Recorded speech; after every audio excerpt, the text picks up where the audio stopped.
Hello and welcome to my podcast called Innervation. Innervation was inspired by my previous podcast, Silence, where over the course of 2 years, I ended up speaking with a total of 100 women from science, technology, engineering and mathematics, or STEM. I kept all of those guests anonymous so that they could talk openly and honestly about their lives, and we discussed their experiences, what they've learned along their life journeys, and their hopes and ideas for living fulfilling and contented lives. Because their identities were always kept safe, the conversations on Silence were always so raw and transparent, and we didn't just talk about being women in STEM, but about everything. The topics that tended to come up are also the same topics that people ask me about after I've given a talk in schools and colleges, or the same topics that I chat about with my friends and family or my mentees. So what I've done is sift through all the past episodes of Silence, to bring you my favourite sound bites from them on these certain topics. And each week on Innervation, I'll be reflecting on the perspectives that came up on Silence that I feel are actually pearls of wisdom, that I found particularly provoking, inspiring and empowering, in the hope that they resonate with you too. This week is all about facing it. So what do I mean by facing it? Well, I was scrolling through Instagram the other day and I came across this meme which said, we've heard that it's all about faking it to make it. And I've heard that saying quite a few times in my life, just fake it to make it. Just stick a smile on your face, pretend that everything's okay and you'll get through it. And I've always been so uncomfortable about that. But anyway, this meme said, don't fake it to make it. Face it to make it. And I thought, yeah, definitely. I am so much more about facing things to make it rather than faking things to make it.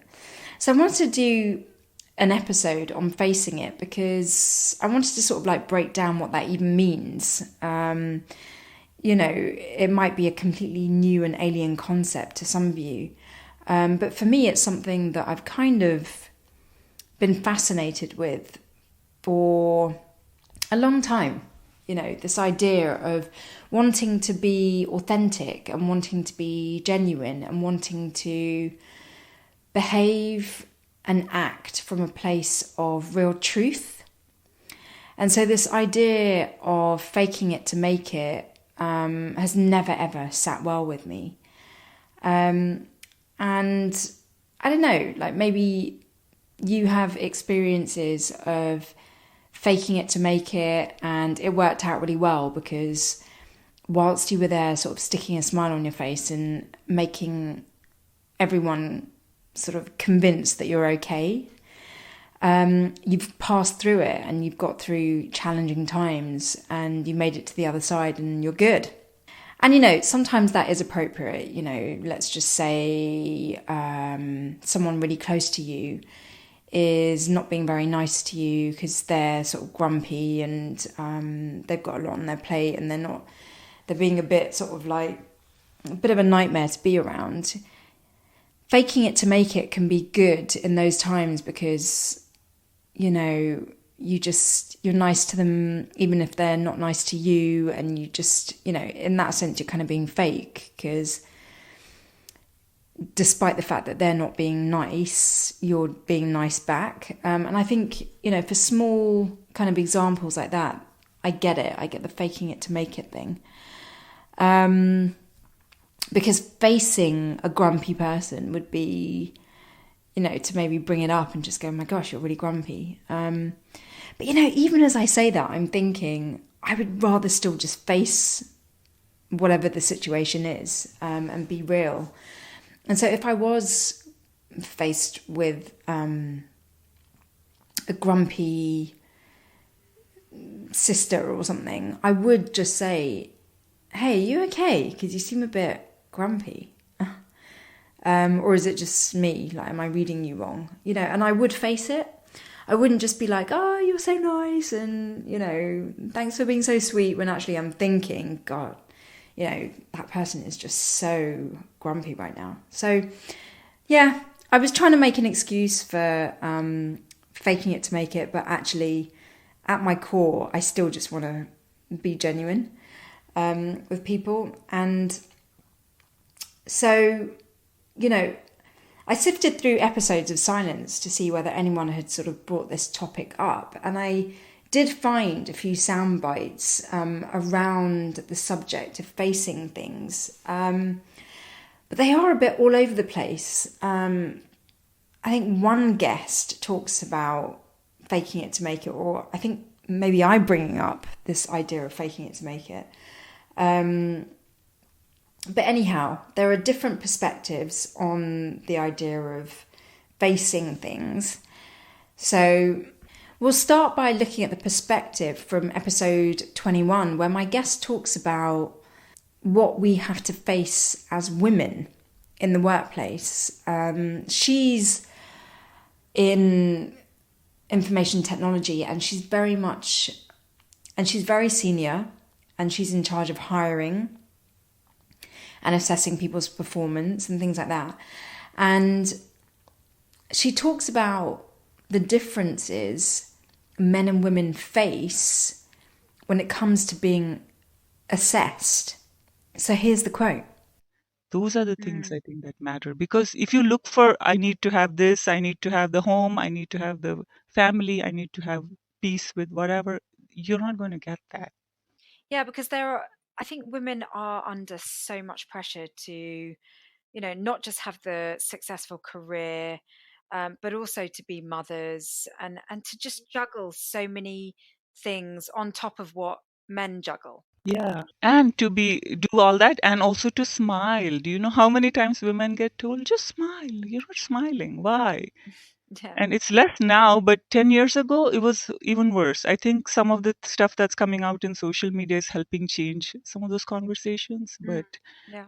I heard from another woman who would tell people, sometimes in frustration that, well, my grandma passed away, just to get them to stop telling her to smile when she didn't feel like smiling. Yeah, we've got a lot on our minds. Yeah, and I don't I don't have to. So that's kind of some of the things that we women face more than men do.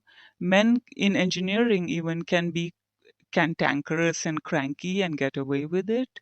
And they don't, it doesn't ding them even on their performance reviews. I mean, it's one thing that they get away with it in a meeting or something, but managers have, a lot of managers are male and they have that blind spot. So that's one thing I looked into, because I started getting into we have business groups for women and gender diversity councils and all that.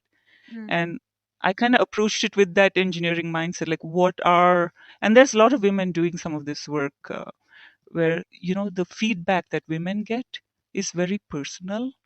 And it's also, women get a lot more corrective feedback at work than men do, at least in the IT and technology industry. Interesting. So, yeah, and you get told things that are personal qualities, like, oh, you're very patient, you're very nice. Nice doesn't tell you how I do my job. Nice doesn't belong in a performance evaluation, right? And nice belongs in a family setting or in, your friends, whatever. Or you get the what's called the grindstone word, like you're very hardworking. So it tells you that you're working hard, but it's not talking about my achievements. Yeah. It's not using words like dynamic, like, productive. There's a difference between hardworking and productive. I think what this soundbite points out to me is that different people face different things, and it's kind of interesting in its own right, because this idea that when you walk past a building site and builders say smile, I mean, I can't tell you the amount of times people have said that to me.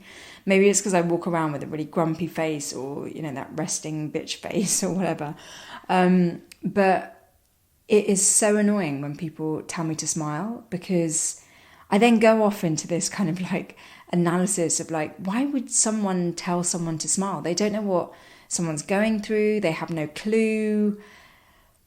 It's so unfair, And I don't want to get into some gender debate. It's funny because ever since International Women's Day, I've had so many gender debates where there are lots of women who want to stop talking about gender. And so I definitely don't want to get into it in this podcast, but this idea of, you know, people thinking they've got the right to say you should be happy, or, you know, why don't you do this and why don't you do that? And often feeling this pressure to like deliver what people want, you know. And I guess the moral of this point is that rather than delivering what people want us to deliver, we should just accept our lot and have the awareness of what we face compared to other people, and basically not put other people's opinions before our own. It's interesting because this idea of getting assessed at work, and this idea of some people having sort of like not very helpful assessment vocabulary, you know, she's hardworking as opposed to she's productive.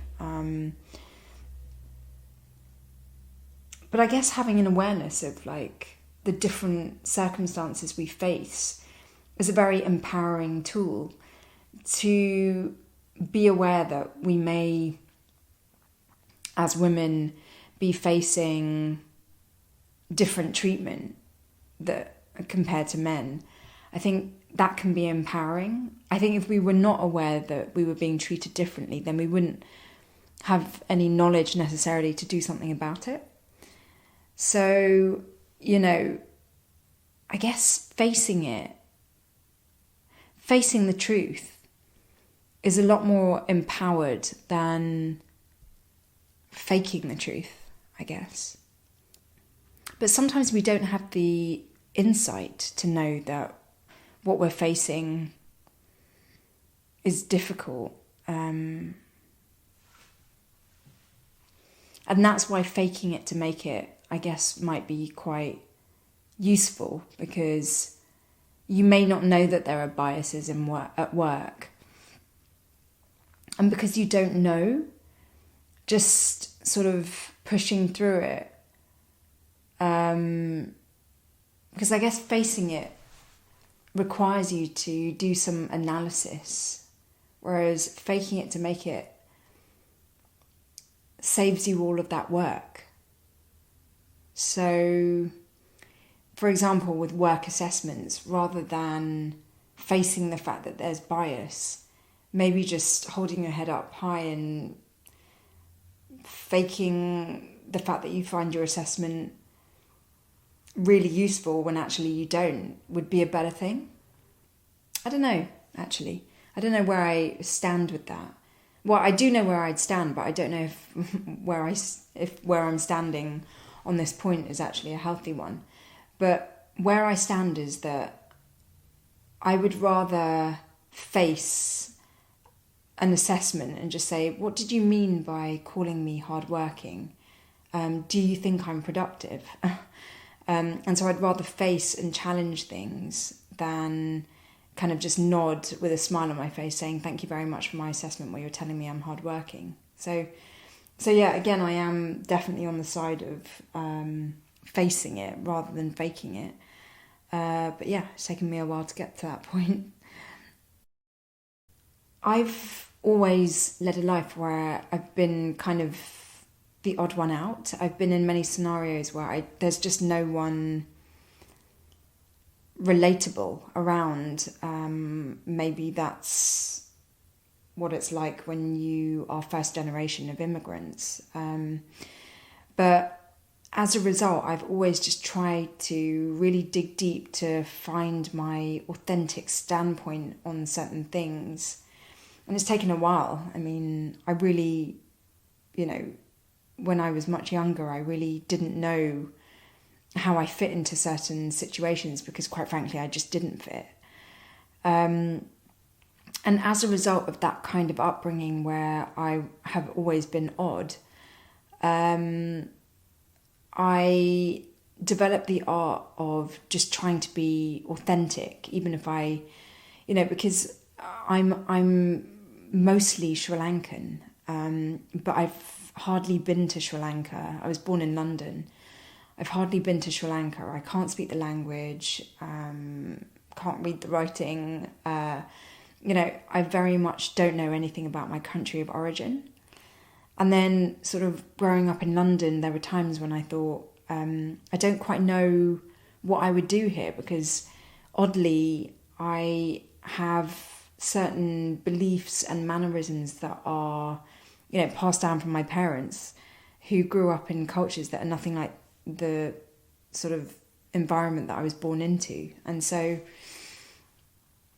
as a result of that, I've always tried to be my most authentic self, even if it doesn't make sense to other people or myself. But my next guest talks about the importance of belonging and connection and support from other people. And that has really been the thing that has helped her face life's challenges. This from episode 12.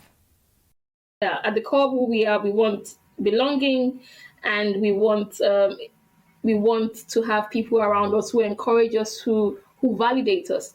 Now, if you don't have that, I think your outlook on life might be more aggressive than it should be. Because I know personally from my experience that just having the support of my friends, especially when I face obstacles, telling me just keep going, things will happen, don't worry about the situation now, just keep going, put in the hours, put in the work, it's possible. I think that always, without fail, takes me out of a rut when I get down sometimes, and encourages me to just keep going. And then I realize actually they are right. Actually, things are going well now. So I think it's invaluable really to have an amazing support network, and investing in those networks actually is what comes back to you. Finding time to spend with family and friends, creating new friendships. Being comfortable with leaving your comfort zone sometimes. But yeah, I think it's essential that you have a good support network supporting you and cheering you on. I really do relate to what my guest is saying, because even though I always was the odd one out, I definitely through time found my tribe of people.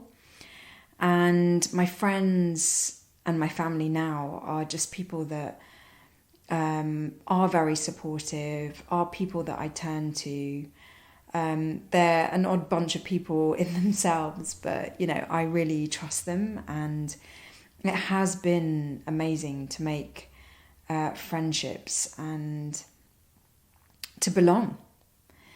And so I really, really do agree with my guest from episode 12's kind of approach to facing life's challenges. And I think, generally, in order to get through things, there is nothing better than finding the strength within yourself and have that be supported by other people.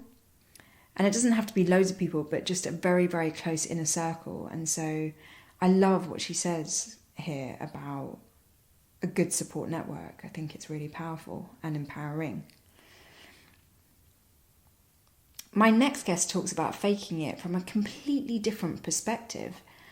And the perspective is more about faking oneself in order to fit in. So going to extreme lengths to feel part of something. And the reason why I included it in this podcast is because sometimes we fake it to make it because we so desperately want the end result. But I don't necessarily think it gets us anywhere. I think when you are your true self and you face the fact that you're different or unconventional, I think that can really liberate people because they're not enslaved to other people's opinions. But this from episode 23 I found really fascinating and entertaining, that people can go to such great extents to just be part of something. I think one of the major problems that women face is believing the bully. True. Yeah, I mean, that's definitely something that I've been learning, is that often when I feel bullied or harassed in some way, I kind of feel like I'm the one in the wrong and that they must be right. Oh yeah, what did I do? What did I do? The Yeah, victim mentality. Oh, I wore the short skirt, so I deserved what I got. Like that's the yeah. mentality, right? Yeah. I'm really interested in your experience in engineering because on my side, like as a laboratory scientist, most of the explicit sort of sexual harassment that I received was from senior males. Mm. And there were some bullying from senior female scientists, but I never had the experience of being in a classroom or in a situation where my male peers closed ranks around me or against me, you know? What's interesting about not just my experience, but women that I've had on this show is that there has always been a real lack of assertiveness on the part of the women. And, we tend to shy away from truly expressing how we feel or truly owning our self doubt. And instead, we kind of take it away and suffer with it in silence. And the minute we admit that actually we're feeling a bit weak or a bit vulnerable about something, or just a little bit vulnerable about something, that actually shows a huge amount of empowerment, or it is empowering. And I think that's what I hope to try and convey through these podcasts, that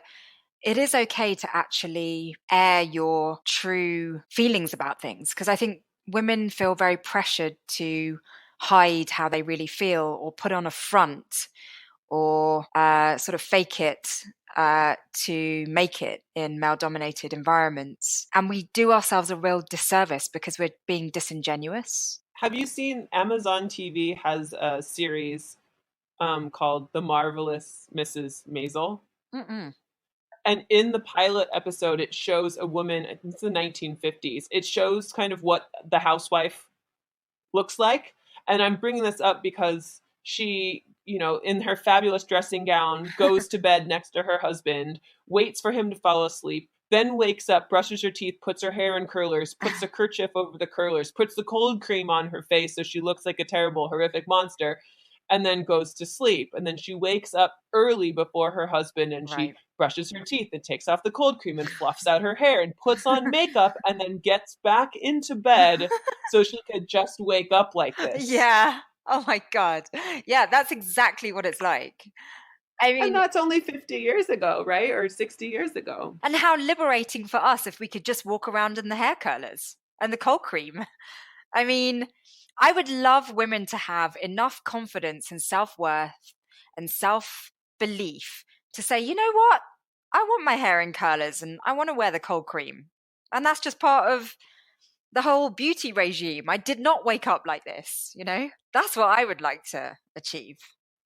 I think we're seeing some of that with celebrities posting like no makeup selfies and like leggings and sweats sort of like becoming a hip thing to wear. I hope that we're going that sort of direction. But I wanted to mention something about that sort of relatedness and belonging piece. And I mean, it's one of the core psychosocial needs that we have as humans, right? If we don't belong to the group, then we get eaten or we get sick and we die because we can't share the resources of the group. So it's so encoded in our DNA. And unfortunately, that social pressure of what women have to do in order to be valued and seen as being, part of the group is really extreme and perhaps against our natural inclinations. I don't even know if we would wear curlers and cold cream without, the Yeah. conventional beauty standards being what they are. So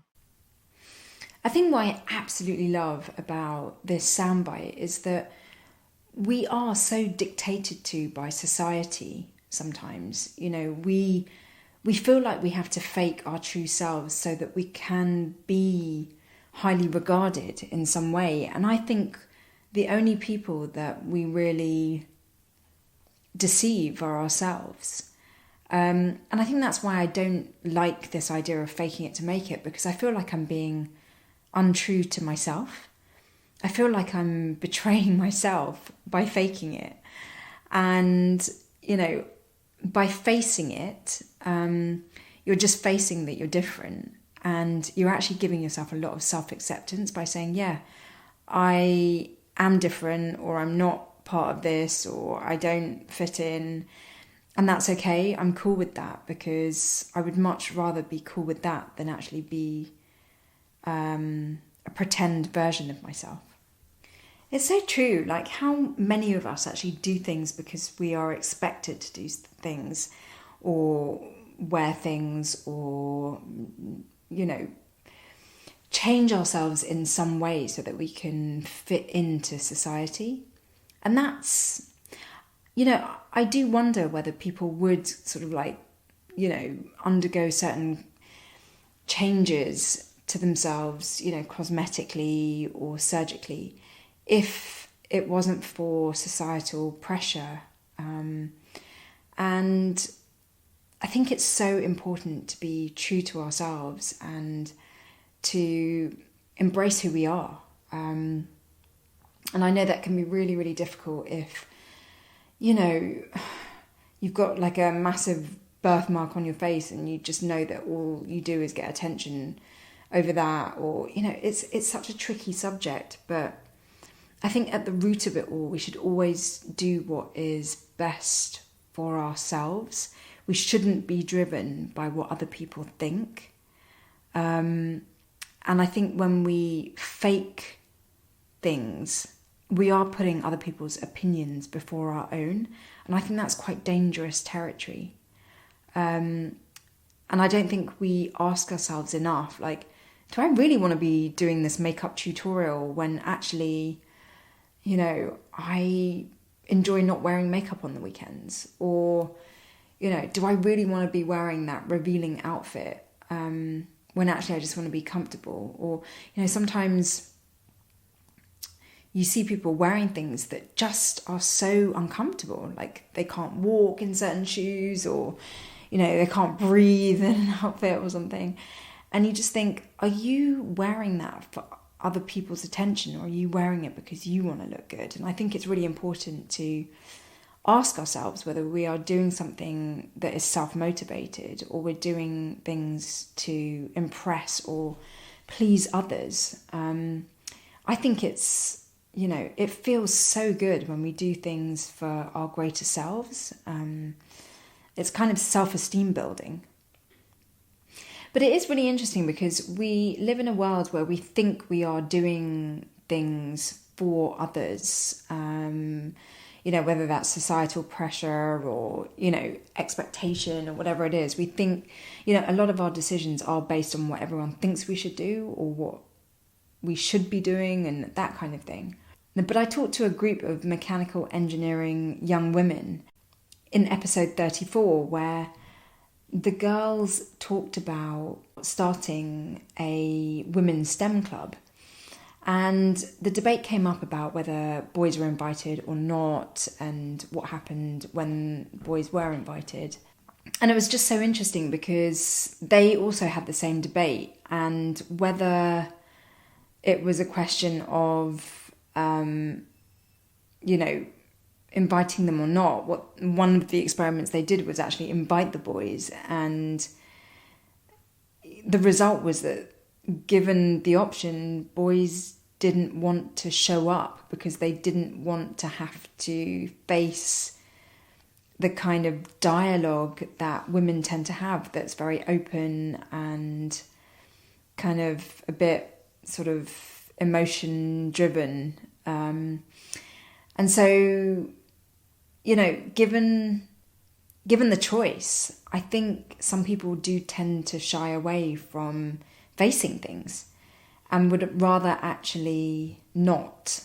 And so this isn't about everyone holding back from facing things. I think people just quite simply don't want to face their realities and would rather stay behind a mask, essentially. and not be completely transparent with where they're at and put on a front. And again, to me, that is kind of faking it. And, you know, I would always opt for not doing that, as we know by this stage in the podcast. But here's a quote from episode 34. Yeah, because just talking to you girls, like, I really am so amazed and inspired by the fact that you even started this club in the first place, and the fact that you really aim to empower females into STEM. And it's like, you know, you're already doing so much, and in changing girls' views, you might gain enough confidence to actually change the views of boys, which would be so groundbreaking. Because I think we live in a society where men have a very, well, not men, but like people have very fixed ideas of stereotype, what a woman's role is, what a man's role is.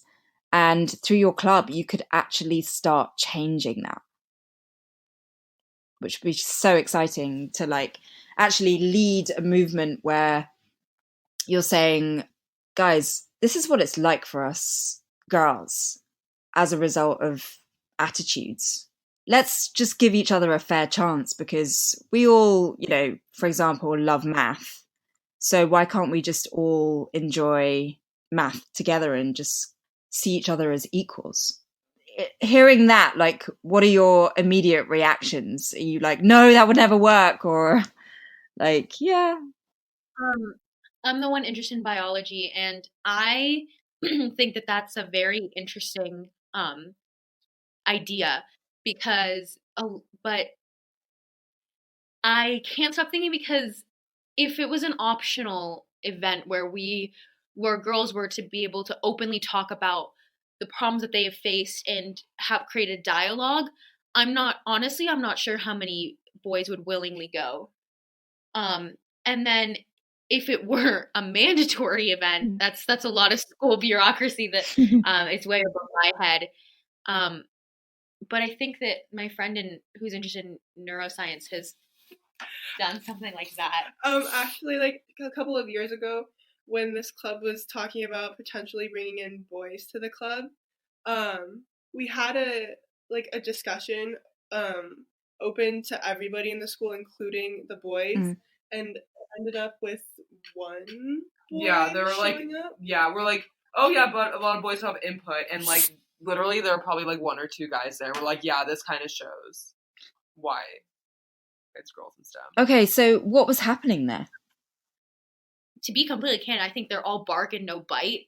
They criticize our club because they want to be a part of it, and because not even because they want to be a part of it. They feel excluded. It feels, what I believe is that they're so used to being included in everything that finally we're like, no, this is just a girl thing.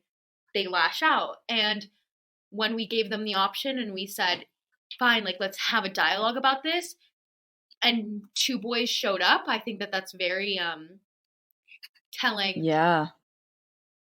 I think ultimately it's really important to just be your authentic self. And to be your authentic self, I think you've got to have a really strong sense of self. You've got to really know who you are. And I think that comes with time. And so maybe when you have less of a sense of who you are, then faking it to make it kind of is easier, because you fill in the gaps of knowledge of who you are by just kind of pretending. But I think definitely having that sense of self does come with age. That's definitely been my experience, where the older I've got, the more I know what my perspectives are, what my opinions are, what I feel about certain things, what my preferences, my viewpoints, I just know more about myself based on experience. And my guest from episode 44, you know, she's older, she's been through a lot, and she really has such a strong sense of self, and she has this to say from episode 44. But I really have an ability to hang in there despite all the barriers and problems. And as a woman engineer, you face a lot, and I still face a lot of barriers. Yeah. But I think you just got to have a very strong sense of who you are and where you want to go and what you want to do, and not let yourself be deviated from it by others' views. And in fact, Yes. I have a strategy to reject. I don't define myself by what others think of me. If they don't appreciate what I'm doing, then I feel they've got the problem, not me. I think what's so inspiring about this guest is that she faced a lot of challenges in her career as an engineer. And even though the challenges must have been really difficult at the time, I think facing them helped her to get stronger. And so I think, whether you fake it or not, just this idea of just simply facing the challenges, whatever approach you take, is character building and character strengthening. And I love this guest because she's so strong, but you can tell that she's only become strong because of all the knocks she's had. And so, if there is anyone out there that's like, I don't know if I want to fake it or face it, or I don't even know, it's like, well, just be really, kind of happy that you are facing a challenge, because challenges are always opportunities to grow.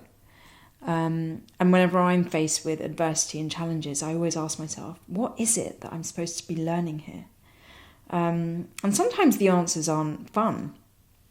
Sometimes the answers are, well, you're learning here that you're actually just very greedy because you want the cake and you want to eat it, kind of thing. But that in itself can be very humbling. And so, yeah, regardless of sort of whether you fake your way through that kind of challenge or no, actually, thinking about it, that's facing it too. Like, being able to see a challenge as an opportunity to grow is facing that challenge. It's finding the courage to say, I want to face this. Whereas, and maybe you decide that your approach is faking it to get through the challenge, but, because you may just think, okay, I've never been through a challenge like this before, so I'm just going to act like I'm not scared. I'm going to act like I really know what I'm doing, and I'm just going to get through this, in which case that could be seen as faking it, but actually it's you making an informed choice that that's the way you're going to approach a challenge. It's also complicated. But I'm going to leave you with a last quote from episode 68, where I think that, she just has such a motivational and inspiring note to end on. Yeah, definitely see challenges as an opportunity to grow. Criticism for that, but it's your value. You need to still stand up for yourself, and it's hard, and it's every time that you get through something and you think your confidence has built to a new level, there's always new challenges. But I think the confidence is really about that ability to face those challenges and to utilize your resources in order to respond in the best way. Yeah, so whether you decide to pretend that everything's okay to get through challenges, or whether you decide to really face what's going on and sort of call it out for what it is, or maybe you decide to do a mixture of both those things, it's all okay, because I think what will really allow you to get through anything is courage and strength and resilience and a massive dose of self-belief. I think we can all get through anything when we believe that challenges are there to help us grow. That's it for Innervation this week. Thank you for listening, and please do subscribe to this podcast and maybe even rate and review it if you can. I'd love to have your feedback about this episode or any others that you've listened to, and maybe some suggestions for future topics for this show.